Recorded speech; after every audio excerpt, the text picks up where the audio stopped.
മുഹറം 10 നിറമുള്ള നന്മകൾക്കായി വിരുന്നെത്തുന്ന പുതുവത്സരത്തിലെ 10ാമത്തെ പുലരി. സ്വേച്ഛാധിപതിയായ ഫറോവയുടെ പീഡന പർവ്വത്തിൽ നിന്നും വിശ്വാസികൾ വിജയം വരിച്ച ചരിത്രപരമായ ഈ സുദിനം വിശന്നവരെ പോലും കൊല്ലുന്ന ഫാഷിസത്തിന്റെ പീഡനമേറ്റുവാങ്ങുന്ന ലോകത്തിലെ ഓരോ വിശ്വാസിക്കും പ്രതീക്ഷയേകുന്ന ദിനം കൂടിയാണ്. ഒട്ടേറെ പ്രവാചകന്മാർക്ക് വിജയം ലഭിച്ച ഈ പവിത്രമായ ദിനത്തെ വ്രതമനുഷ്ഠിച്ചും പരസ്പരം പ്രാർത്ഥിച്ചും നമുക്കും ധന്യമാക്കാം. മുഹറം 10 ആശൂറാ ദിനത്തിൽ ഈ കാര്യം ആരെങ്കിലും ചെയ്താൽ അല്ലാഹു സുബ്ഹാനഹു വ തആല ആ വർഷം മുഴുവനും അലട്ടലില്ലാതെ ജീവിക്കാനുള്ള അവസരം അവന് നൽകും. ഇത് ഞാൻ വെറുതെ പറയുന്നതല്ല. ഹബീബായ സല്ലല്ലാഹു അലൈഹി വസല്ലമ തങ്ങൾ ഈ വിഷയം പറയുന്നു. സ്വഹാബാക്കൾ 40ഉം 50ഉം വർഷം ഇത് ചെയ്തു നോക്കുന്നു, പരീക്ഷിച്ചു നോക്കുന്നു, അവർക്കത് ബോധ്യപ്പെടുന്നു.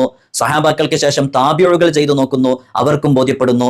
മദ്ഹബിന്റെ 4 ഇമാമുമാരും അഭിപ്രായ വ്യത്യാസമില്ലാതെ കൃത്യമായി അവരുടെ കിതാബുകളിൽ രേഖപ്പെടുത്തി വെക്കുന്നു. ഇത് സുന്നത്താണെന്നും പുണ്യകർമ്മമാണെന്നും അനുഭവേദ്യമാണെന്നും ഉള്ളതും.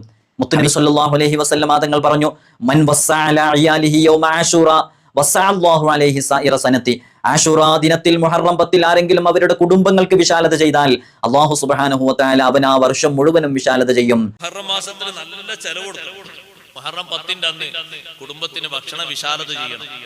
അന്ന് ഭക്ഷണ വിശാലത ചെയ്താൽ വസ്സഅ അല്ലാഹു അലൈഹി സൈറ സനതിഹി, ആ വർഷത്തിന്റെ ബാക്കിയുള്ള 11 മാസങ്ങളിലും അല്ലാഹു തആല ദാരിദ്ര്യം കൊടുക്കൂല, ഭക്ഷണ വിശാലത കൊടുക്കുമെന്ന് സയ്യിദുനാ റസൂലുള്ളാഹി. നമ്മൾ അതുകൊണ്ട് അമൽ ചെയ്യണം.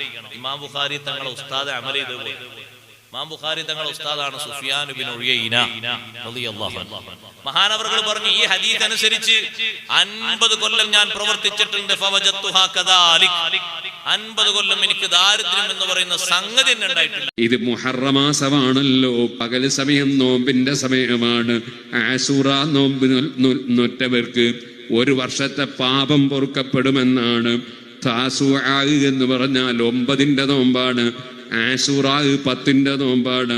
9ന്റെ നോമ്പും അടുത്ത കൊല്ലം ഞാൻ ഉണ്ടെങ്കിൽ ഞാൻ എടുക്കുമായിരുന്നുവെന്ന് നബി സല്ലല്ലാഹു അലൈഹി വസല്ലം പറഞ്ഞതായി ഹദീസിലുണ്ട്. അത് പറയുമ്പോൾ തന്നെ അറിയാമല്ലോ അടുത്ത കൊല്ലം ഉണ്ടാകൂല. അതറിഞ്ഞിട്ടാണല്ലോ ആ പറച്ചില്. പക്ഷേ അതുകൊണ്ട് 9ന്റെ അന്നും നോമ്പ് പ്രത്യേകം സുന്നത്താണ്. അതിന്റെ പുറമെ 11ന്റെ അന്നും നോമ്പ് സുന്നത്തുണ്ടെന്ന് അതാ ഫതുഹുൽ മുഈനിൽ പറഞ്ഞിട്ടുണ്ട്. അത് 9ന്റെ നോമ്പ് എടുക്കാത്തവർക്ക് പ്രത്യേകം സുന്നത്തുണ്ട്. കാരണം ആ 9ന്റെ നോമ്പ് സുന്നത്താക്കാൻ ഒരു നിമിത്തം 10ന്റെ നോമ്പ് ജൂതന്മാരെ നിർവഹിക്കുന്നു എന്നതിനാൽ അവരുമായൊരു വേർതിരിവ് വേണമെന്നതുകൊണ്ടാണ്. മുഹറം 9നും 10നും മാത്രമല്ല നോമ്പ് സുന്നത്തുള്ളത്. അതേ മഹാന്മാര് പറയുകയാണ്, മുഹറം 1 മുതൽ 10 വരെ